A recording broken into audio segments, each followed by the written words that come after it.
कौन? विराट कोहली का भी लास्ट मैच है, राहुल द्रविड़ का भी लास्ट मैच है। 2020 था, तो अपने वाली टीम आज पक्का जीतेगी। कितने बजे है मैच? 8 बजे। हाँ, 2007 में हम वर्ल्ड कप जीते थे 2020 का, उसके कितने साल बाद जीतेंगे?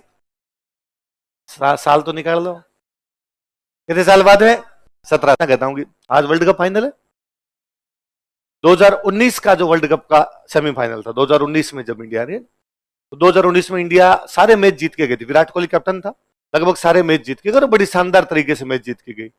और सेमीफाइनल में इंडिया न्यूजीलैंड से हार गई। तो उसके बाद अखबार में आई थी कि कमियां भारत के हार के कारण। मैं हमेशा एग्जांपल देता था, अब तो तुम्हारी वर्ल्ड कप 2 और बीत गई इसलिए मैं एग्जांपल देता नहीं। तो उसके अंदर कमियां थी। उसमें कमियां थी कि भारत के टॉप 3 बैट्समैन के अलावा मिडिल ऑर्डर ने पूरे टूर्नामेंट में रन नहीं बनाए।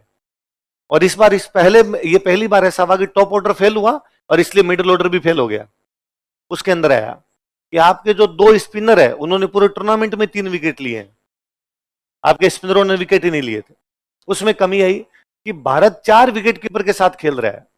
एक ही टीम में 4 विकेट कीपर है, Dhoni, Dinesh Karthik, KL Rahul, Rishabh Pant, 4 wicket keeper खेल रहे थे। मैं गई थे दिन जीत रहे थे, तब यही चारों विकेट कीपर थे, यही तुम्हारा मिडिल ऑर्डर था, यही तुम्हारे स्पिनर थे, और तब तुम कह रहे थे अनबीटेबल टीम, कोई नहीं हरा सकता भारत को। भारत की मजबूत स्थिति क्यों है? क्योंकि उसके पास है 4 विकेट कीपर।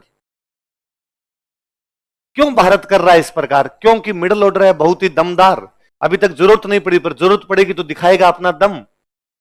जब तक आप हारते नहीं हो ना, तब तक आपकी कोई कमियां सामने नहीं आती। जब आप हारते हो तब आती है। तो मेरे को हमेशा यूं लिखने को अपने लिखते हैं, पर मुझे लगता है इन्हीं भारी हथियारों से सांगा सारे युद्ध जीता है, इन्हीं हाथियों से उसने सारे युद्ध जीते हैं। एक ही तो हरा है खानवा, बाकी सारे जीते हुए उसके। एक हारे तो अपने सामने आती है कि नहीं, उसकी उनकी सेना में एकता की कमी थी। अरे इस सेना से सारे युद्ध जीते उन्होंने, ऐसे लड़ते थे पहले ही वो, पर हारे तब दिखेगा अरे ये भी कमी है, ये भी कमी है, ये भी कमी है। तो अपने भी पढ़ लेते हैं उन कमियों को। रातों रात तोपे थी पानीपत के युद्ध में, लोधी उधर तोपों का इस्तेमाल देख के भी आ चुके थे, पर क्या कर लोगे आप, उनके पास तोपे हैं तो है। और फिर इतनी बड़ी सेना, लाख लाख की सेना पड़ी होती, उसमें एक एक आदमी को आपको जाके समझाना कि उनके पास तोपे हैं, तोपे, ऐसा भी कभी इनको बड़ा हो नहीं पाता था। फिर अपने अपनी सेना लेके अपने अपने आते, अलग अलग वहां पे पड़े रहते, तो उनका लड़ने का तरीका भी उसी प्रकार का हुआ करता था। आप जीत रहे थे तब तक सब कुछ ठीक चल रहा था, जब आप हारे तो स्थितियां हो गई। मैं कहता हूं ये का ये आज अपने तो ये दुआ करें इंडिया जीते। इंडिया जीतेगी तब सब बातें अच्छी, इंडिया हारेगी तब सब बातें बुरी। कल ही अखबार में आ जाएगा हार के 5 मुख्य कारण, है ना? क्या कारण होगा? है क्या? अरे एक जना बोलो रे, क्या लगता है? विराट कोहली बड़े मैच का प्लेयर, आज रन बनाएगा पक्का विराट। धोनी, धोनी है ना, धोनी 2011 का वर्ल्ड कप जीता था ना, उसके पूरे टूर्नामेंट में फाइनल के अलावा उसके 30 रन भी नहीं है। 30 भी क्रॉस नहीं किया था वो किसी मैच में, पूरे टूर्नामेंट में रन नहीं है उसके। फाइनल में युवराज सिंह इनफॉर्म बैट्समैन है, मतलब युवराज सिंह इस पूरे टूर्नामेंट में आप बैटिंग देख लो तो आपको लगेगा यार बंदा महामानव होकर खेल रहा है। जब जरूरत पड़ी, मतलब यदि आपको ऊपर वाले 4 विकेट गिर गए तो युवराज सिंह जाके वैसे एकदम खेल रहा है, और लग रहा है कि ऊपर वालों ने भयंकर रन बना दिए तो युवराज सिंह लास्ट में जाके हिटिंग कर रहा है भयंकर वाली। और उस मैच के अंदर युवराज का जो नंबर था उसको सरपास करके धोनी ऊपर जाता है बैटिंग करने। क्योंकि होता ही है कि इनफॉर्म बैट्समैन को ऊपर भेजते हैं, जो बैट्स आउट ऑफ फॉर्म होता है उसको नीचे भेजते हैं, धोनी ऊपर चला जाता है कि नहीं युवराज नहीं जाएगा, मैं जाऊंगा। उसकी मूवी में तो ये दिखाया हुआ हालांकि कि धोनी कहता है कि भाई वो सचिन सब बात करते हैं कि यदि राइट ही आउट होता है तो राइट ही जाए, लेफ्ट ही आउट होता है लेफ्ट ही जाए, ताकि लेफ्ट ही राइट ही कॉम्बिनेशन बना रहे, ताकि फील्डिंग चेंज करने में दिक्कत रहती है। बाद में लेफ्ट वाला आएगा तो इधर भागो, एक बार इधर भागो। फिर दूसरा ये है कि धोनी का ये था कि मैं जब सीएसके में खेलता हूं तो मुथैया मुरलीधरन उसके साथ खेलता था, श्रीलंका वाला, इसको मेरा ज्यादा खेला हुआ है तो इसलिए इसको मैं खेल लूंगा वहां जाकर। उसने खेल भी ढंग से लिया था। अब उस एक मैच में धोनी ने बना दी 91, पूरे टूर्नामेंट में 50 भी नहीं है, उस एक में 91 है। तो कई बार आदमी, कल रोहित शर्मा का बयान था ना, रोहित शर्मा से पूछा गया था भाई विराट कोहली के बारे में क्या कहेंगे, उसने कहा था बड़ा प्लेयर है, शायद उसने फाइनल के लिए बचा के रखा है। तो बड़ा प्लेयर है, फाइनल के लिए बचाया हुआ है भाई साहब, कब कौन आपके काम आ जाए। और इतना बड़ा प्लेयर होता है तो काम ही आता है जी, इंटेंट सही रहता है उसके अंदर। तो आप क्या लगता है विराट कोहली को बाहर निकाल किसको लिया जाए? है विराट कोहली की टीम से बाहर निकाला जाए? है कौन, यशस्वी जायसवाल को खिलाएं फिर? तो शिवम दुबे को बाहर निकाल दें? शिवम दुबे ने यार आपको 2 मैच दिए हैं। वो जो एक मैच कौन सा फंस गया था, जो मैच सूर्य कुमार ने या किसने, इन दोनों ने मिलकर जिताया था, वो मैच हार जाते। नहीं, बांग्लादेश वाले से पहले एक और फंसा था इनका, यूएसए के खिलाफ ही शायद। हाँ, तो उस मैच में यदि शिवम दुबे वहां पर आउट हो जाता तो नीचे वाले और जाते। शिवम दुबे को अब इतने ही खिला दिया आपने, तो एक और खिला दो। हार जाएंगे तो कल लिख देंगे हार के कारणों का मुख्य कारण शिवम दुबे। दूसरा, कई बार ये भी लोचा रहता है कि अचानक अब मान लो फाइनल में किसी प्लेयर को चेंज किया जाए, तो उसका पहला मैच हो, तो वो उतना परफॉर्म कर पाए कि नहीं कर पाए। जैसे मेरे को याद है 2007 में जब 2020 वाला फाइनल था ना, उसके फाइनल से ठीक पहले सहवाग घायल हो गया।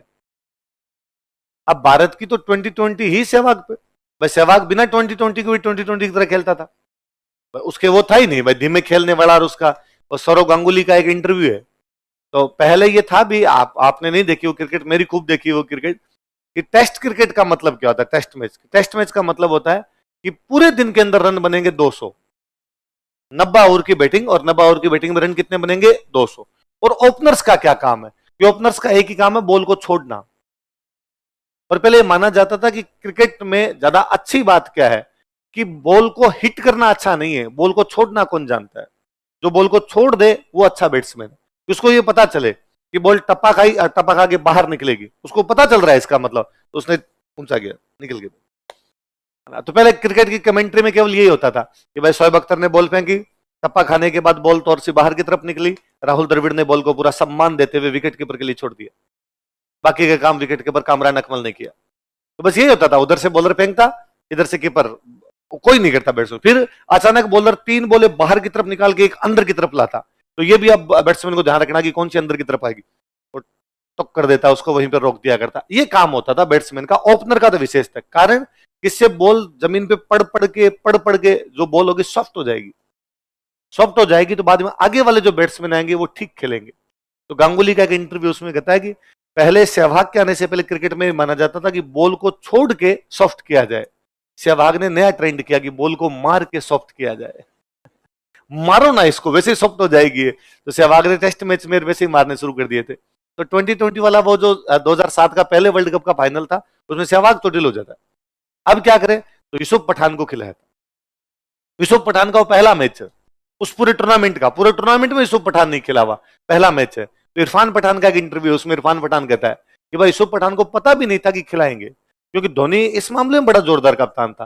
धोनी प्रेस कॉन्फ्रेंस में जब गया और उससे पूछा कि तुम्हारी टीम, तो उसने कहा टीम पूरी है। तो किसी का उससे पत्रकार ने पूछा कि सहवाग चोटिल है, उसने कहा नहीं सहवाग सही है, क्योंकि धोनी ये कतई पाकिस्तान वालों को खुश नहीं होने देना चाहता था कि सहवाग चोटिल है, कि पहले ही यदि हो गए तो ये रणनीति बना लेंगे कि सहवाग नहीं आएगा तो कौन आएगा, दूसरा कौन आएगा। तो एंड टाइम पर जब टीम अंदर जाने लगी, तब अंदर यूसुफ पठान को लेके गए, टॉस वगैरह हुआ, तब उन्होंने कहा कि भाई नहीं सहवाग आउट है और यूसुफ पठान इन है, तो यूसुफ पठान को लेके गए। तो उसका पहला मैच है, हालांकि वो पहले ओवर में आउट हो गया था, पहला दूसरे ओवर में, पर उनका पाकिस्तान का एक मेन बॉलर हुआ करता था मोहम्मद आसिफ। उस मोहम्मद आसिफ मुझे लगता है पिछले 20 साल में मैंने जितने बॉलर देखे उनमें सबसे बेहतरीन बॉलर मोहम्मद आसिफ है। उसके आसपास नहीं फटके कोई। आप मोहम्मद आसिफ के पुराने टेस्ट मैच की कोई वीडियो देखना, आपको लगेगा जादू करता है, जादू। यार बॉल को उसी जगह पे, ये बॉल यहां टप्पा खाएगी, यहां से बाहर, बॉल यहां टप्पा खाएगी, यहां से अंदर, एक ही जगह से अंदर और बाहर ले जाना, ये उसका ही था। और मतलब यूं कह के कि मतलब मोहम्मद आसिफ अपने फील्डर्स को कह देता था कि अब 3 बाहर डालिए इसको, अब अगली अंदर डालूंगा, इसके डंडे उड़ जाएंगे, और डंडे उड़ जाएगा। एक लक्ष्मण को आउट किया हुआ उसका, लक्ष्मण को पता नहीं चल रहा। मतलब लक्ष्मण पिछले कुछ सालों के अंदर टेक्निकली साउंड जीते बैट्समैन आए उनमें सबसे अच्छा कौन रहा है, अपना लक्ष्मण। और लक्ष्मण को पता नहीं कि मिडिल स्टंप कैसे उठ गया। लक्ष्मण आगे आता है बॉल को खेलने के लिए, बॉल स्विंग होकर अंदर आती है, उड़ जाता है। मोहम्मद आसिफ के छक्का मारता है यूसुफ पठान, एकदम स्ट्राइट। किसी बॉलर की सबसे बड़ी बेइज्जती है उसके सिर के ऊपर से छक्का मार देगा। बॉलर को लगता है और कहीं मार तू, सिर के ऊपर से नहीं, सिर के ऊपर थप्पड़ मारा है तेरे जैसे। इसलिए विराट कोहली का वो शॉट सबसे अच्छा है जिसमें हारिस रऊफ के सीधा छक्का मारता है ना। वो सेंचुरी का सबसे अच्छा शॉट माना गया जो 2022 वाले वर्ल्ड कप में उसने मार दिया था, कि बॉल उस हारिस रऊफ की उस बॉल में कोई कमी नहीं है, बेहतरीन बॉल है वो। विराट कोहली के अलावा उस शॉट को कोई नहीं खेल सकता। मैं एक विराट कोहली का इंटरव्यू सुन रहा था, उसमें विराट कोहली कहता है वो शॉट मैं भी नहीं खेल सकता, भगवान जाने उस दिन मैंने कैसे खेला, उस दिन मेरे अंदर ही कोई ऐसी आत्मा ही आई थी। अभी मारा वापस श्रीलंका वाले मैच में, श्रीलंका से हुआ था ना मैच, इसमें किससे एक मैच हुआ, अफगानिस्तान, नवीन उल हक के जो छक्का है वो सेम वही है, पर उसके अंदर उसका बेट यूं आ रहा है, सीधा आ रहा है। लेकिन उसमें देखो आप पाकिस्तान वाले में जो बेट यूं आ रहा है, पीछे से बैक हाई, वो हाई लिफ्ट है और यूं करके आ रहा है, तो हारिस राउफ बेचारा देखता ही है। तो उस यूसुफ पठान का ऐसा छक्का मारा मोहम्मद आसिफ के, तो यूसुफ पठान की उसमें सबसे अच्छी बात यह है कि उसने रन तो शायद 9 बनाए थे, कितने से बनाए थे, पर पाकिस्तान के मेन बॉलर के छक्का मारा, उससे क्या आपकी कमर टूटती है, मेन बॉलर का कॉन्फिडेंस गड़बड़ाता है। और जो बॉलर अच्छा होता है उसके छक्का लग जाता है ना, उससे बेचारे से अगले 3 ओवर नहीं फेंके जाते, उसको लगता है कि यार थप्पड़ मार दिया इसने, फिर आगे उसका कॉन्फिडेंस ढीला ढीला सा रहता है, तो बाद में दूसरे वाले भी रन बना लेते हैं। तो आज सबसे ज्यादा रन कौन बनाएगा? विराट कोहली। कौन बनाएगा? दूसरा बनाएगा शिवम दुबे, तीसरा बनाएगा ऋषभ पंत, क्योंकि इन तीनों ने नहीं बनाए। ऋषभ पंत ने पहले मैच में बनाए थे, कहां बनाए? 15-15 रन को तू रन कहता है क्या? एक ही 50 नहीं है ऋषभ पंत की, एक भी 50 नहीं है। हाँ, एक पहले मैच में वो 31 है कितने से रन आए थे, वो आए थे, उसके बाद तो किसी में 15 है, किसी में 7 है, किसी में 4 है, किसी में 22 है, वैसे रन है। तो इन 3 ने नहीं बनाए, इन 3 को रन बनाने। रोहित शर्मा अकेला ही बना रहा है इस टूर्नामेंट में, या सूर्य कुमार यादव है ना, सूर्य, या पीछे से आकर अक्षर पटेल बनाता है बेचारा, है ना। हाँ नहीं, इसमें इस बार वो खूब चल रहा है कि इस बार इन्होंने किसको ड्रॉप किया है, एक अच्छे बैट्समैन को, रिंकू सिंह। तो अब तो रिंकू सिंह रिजर्व में, पहले शायद रिंकू सिंह को रिजर्व में भी नहीं रखा था इन्होंने। तो रोहित शर्मा से वो प्रेस कॉन्फ्रेंस में पूछा था कि भाई तुम बैट्समैन कम ले जा रहे हो, क्या कारण है? तो रोहित शर्मा का उसमें वो बयान है कि मैं आपको बता तो नहीं सकता ऐसा क्यों कर रहा हूं, पर मुझे 4 स्पिनर चाहिए। तो 4 स्पिनर है, 3 ये खेल रहे, चहल बाहर बैठा है, तो 4 स्पिनर। उसने कहा मैं बता तो नहीं सकता, पर मैं स्पिनर 4 लेके जाऊंगा। उसके कहने का मतलब था वेस्ट इंडीज की पिच स्लो है, भाई स्पिनर ही काम आते हैं।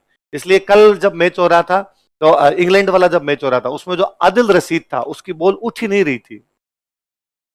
रोहित शर्मा क्यों, एक रोहित शर्मा के आउट होते जिसमें हार्दिक पांड्या बैटिंग करने के लिए गया है, उसकी तीसरी बॉल देखो, वो बॉल इतनी उठी है।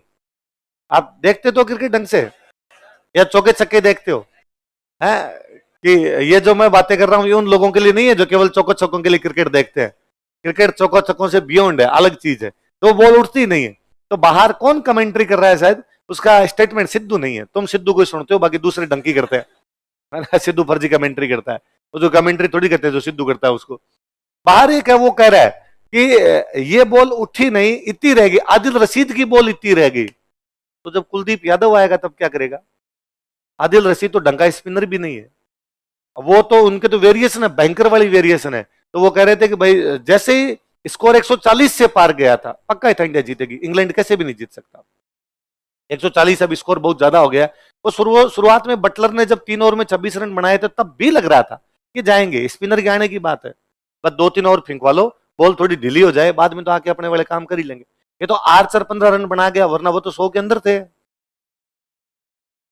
100 कहां बढ़ने थे उनके। तो वो पिच वैसे ही दिख रही थी भाई, स्पिनर के लायक है। तो जिसपे कौन उनका बटलर ही बटलर नहीं, कौन आउट हुआ उनका, जिसमें वो रिवर्स स्वीप मारने के लिए गया है और उसका लेग स्टंप उड़ा है अक्षर पटेल की बॉल पे, हैरी ब्रुक, हैरी ब्रुक, हाँ हैरी ब्रुक जिसपे आउट है। तो वो बॉल देखो ना आप, बोलो उसको पल्ले ही नहीं पड़ रही कि क्या बॉल है। उससे पहले रोहित शर्मा जब बैटिंग कर रहा है, तो उनके किसी एक स्पिनर की बॉल पे रोहित शर्मा 2 बार स्वीप मारने की कोशिश करता है, बॉल आ ही नहीं रही, बेट पे नहीं आ रही है, क्योंकि बॉल उठ ही नहीं रही। पर रिवर्स स्वीप के लिए जरूरी होता है कि जितना बेट लेके जाओगे उतनी बॉल तो आए।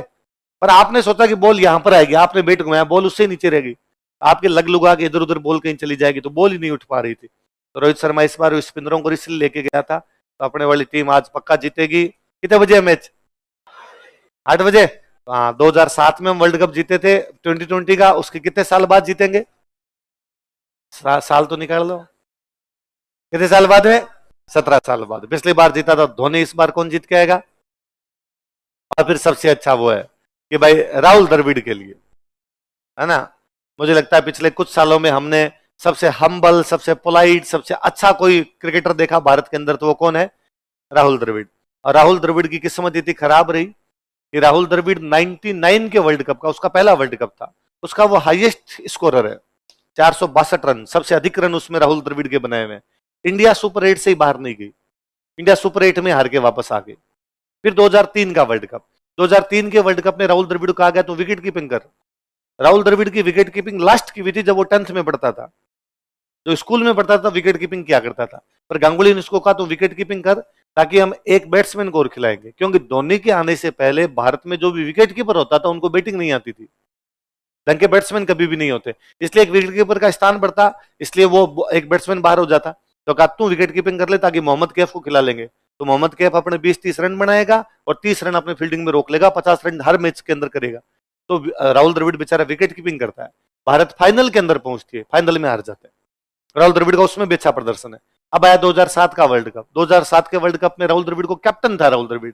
भारत शुरुआत के 3 मैच बांग्लादेश से हार गया और शायद एक कोई और ढंग की टीम से हार गया, एक नामीबिया बरमूडा से एक मैच जीता, उसमें इंडिया शुरुआत के अंदर ही बाहर हो गई, शुरुआत के 3 मैचों में बाहर हो गई। इसलिए राहुल द्रविड़ की किस्मत सबसे खराब रही। फिर वो कोच बन के आया, कोच बन के आया तो इस बार फिर फाइनल के अंदर पहुंचे, आप फाइनल में हारे। उस टेस्ट चैंपियनशिप के 2 बार फाइनल में पहुंचे, दोनों बार हारे। इस बार तो कम से कम जीता थे। आज मैं वापस आप सुबह सुबह उठने के बाद में ये मोबाइल लिया तो मैं राहुल द्रविड़ का कुछ सुन रहा था, स्टेटमेंट सुन रहा था। तो राहुल द्रविड़ से पूछा गया कि इंडिया में आजकल हैशटैग चल रहा है, डन इट फॉर द्रविड़, इसे द्रविड़ के लिए करना है, इस पर आपका क्या कहना है? उसका उतना ही हम्बल पोलाइट वापस रिएक्शन था कि नहीं। मैं उस कोटेशन को कोट करना चाहूंगा कि माउंट एवरेस्ट पर जब कोई बंदा चढ़ा तो उसको पूछा कि भाई तुमने ये कर लिया, ऐसा क्यों किया? तो उसने कहा कि माउंट एवरेस्ट है इसलिए मैंने ये कर लिया। एग्जैक्टली सेम, वर्ल्ड कप है इसलिए हमें वर्ल्ड कप जीतना है, इसको मेरे लिए या किसी दूसरे के लिए जीतना। मुझे लगा यार आदमी को हम्बल हो। और राहुल द्रविड़ इतना पढ़ाकू, इतना पढ़ाकू, इतना पढ़ाकू जिसके अदर नहीं कोई। आपने कभी एक राइटर सुना हो रामचंद्र गुहा? कभी मैंने बुक बताई होगी India after Gandhi, India after Nehru, है ना। रामचंद्र गुहा आपने बहुत अच्छे एक राइटर, रामचंद्र गुहा की क्रिकेट पे भी बहुत अच्छी किताबें लिखी हुई है। तो रामचंद्र गुहा कहते हैं कि एक बार इंग्लैंड में टेस्ट सीरीज थी और राहुल द्रविड़ उस टेस्ट सीरीज में रन नहीं बनाता, तो रामचंद्र गुहा लेटर लिख देता राहुल द्रविड़ को, और राहुल द्रविड़ को लेटर लिख के कहता है कि इस मैच अब जो तुम्हारे रन नहीं बन रहे उसका कारण ये है कि तुम्हारे फुट में फिट जो पैरों का मूवमेंट है, फुट मूवमेंट है वो सही नहीं हो रहा है, तुम पैर आगे नहीं ले जा ले रहे हो। तो क्रिकेट ये कहती है कि बॉल जब आए तो बॉल आपके शरीर से ज्यादा दूर नहीं रहनी चाहिए। यदि कोई भी बैट्समैन बॉल को शरीर से दूर खेलने का प्रयास करेगा तो शॉट वहां नहीं जाएगा जहां वो ले जाना चाहता है, इसलिए जितना उसके शरीर पास जाना चाहिए बॉल के, तो आपके पैर उस दिशा में चलने चाहिए। यदि आपके पैर नहीं चलते तो बॉल आपको मार दी जाएगी, क्योंकि तुम्हारे पैर सही नहीं चल रहे। उसने कोई लेटर लिख दिया, तो राहुल द्रविड़ ने उसको रिप्लाई किया। राहुल द्रविड़ ने उसको नहीं कहा कि तूने मेरे को लेटर क्यों लिखा, राहुल द्रविड़ ने नहीं कहा कि मेरी क्या कमी है, राहुल द्रविड़ ने लेटर लिखा कि मैंने तुम्हारी वो किताब पढ़ी थी, उसके 308 नंबर पेज पर तुमने ये बातें गलत लिखी है। मतलब था कि अपना काम कर ले। क्रिकेट मत सिखा, किताब तो ढंग से लिखी नहीं जाती तेरे से। तो रामचंद्र गुहा ने किसी इंटरव्यू में बताया क्या राहुल द्रविड़ ने मेरे को ये नहीं कहा कि क्रिकेट में क्यों सिखा रहा है, उसने मेरे को वापस लेटर लिख के कहा कि तुम्हारी बुक का काम ढंग से किया कर, वहां भी तुम्हारा काम सही नहीं चल रहा, मेरे वाला तो मैं देख दुख लूंगा अपने आप में। तो आज अपने को ये भी लगता है कि यार राहुल द्रविड़ के लिए जीत लेना चाहिए था। आज उसका लास्ट है कोच के रूप में, है ना। और फिर है ना अगला कोच बना रहे हैं गौतम गंभीर को, तो विराट कोहली का भी लास्ट ही मान लो आप ये। कल एक वो आ रहा था, कल चल रहा था कि राहुल द्रविड़ आउट होकर चला गया था जल्दी, तो मुंह उतार के बैठा हुआ है विराट कोहली, सॉरी विराट कोहली जल्दी आउट होकर चल, तो राहुल द्रविड़ आता है और राहुल द्रविड़ आके उसके यूं मार के जाता है।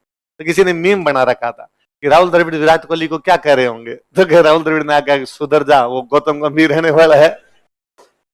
या एक वो मीम चल रहा था जब धोनी कैप्टन बनता है ना नया नया 2008 के अंदर, तो धोनी कैप्टन बनने के बाद MS धोनी वाली मूवी में देखना, ऑस्ट्रेलिया में खेलने के लिए गए हुए, वीडियो कॉन्फ्रेंसिंग से वो बात कर रहा है, उनसे चयन करता पूछते हैं भाई टीम में तुम्हें कौन कौन लेना है, तो कहता है 3 प्लेयर है उनमें से एक को बाहर करना है, ये 3 प्लेयर है, ये 3 ODI के लिए फिट नहीं है, वो 3 प्लेयर है सचिन, सहवाग, गंभीर, इन तीनों में से एक को बाहर निकालना। 2011 के वर्ल्ड कप के बाद, 2011 के वर्ल्ड कप के बाद या 2011 के वर्ल्ड कप से पहले, नहीं हाँ 3 प्लेयर, तो द्रविड़ और आपके गांगुली और सचिन, इन तीनों में से 2 को मुझे बाहर निकालना, द्रविड़ गांगुली दोनों को बाहर निकालता धोनी। तो उसमें वापस मीम चल रहा था कि अब गौतम गंभीर बैठा होगा और वो कहेगा कि एक प्लेयर जो है वो 2020 के लिए फिट नहीं हो रहा है, वो प्लेयर कौन? तो विराट कोहली का भी लास्ट मैच है, राहुल द्रविड़ का भी लास्ट मैच है 2020 के लिए, और खेलता रहे विराट कोहली को अपने जो टेस्ट मैच खेले, वनडे खेले, ODI खेले, तो वो वाला लास्ट मैच है। तो अपने को किसके लिए जीतना है? गौतम गंभीर नहीं रहे। विराट कोहली, और तो आज घर पे जाके दुआ मांगनी है कि done it for Dravid, done it for Kohli, दोनों के लिए। किस किस के लिए? हाँ, और रन कौन कौन बनाएंगे? कोहली, शिवम दुबे और लिखो खानवा का प्रभाव, impacts of battle of Khanwa.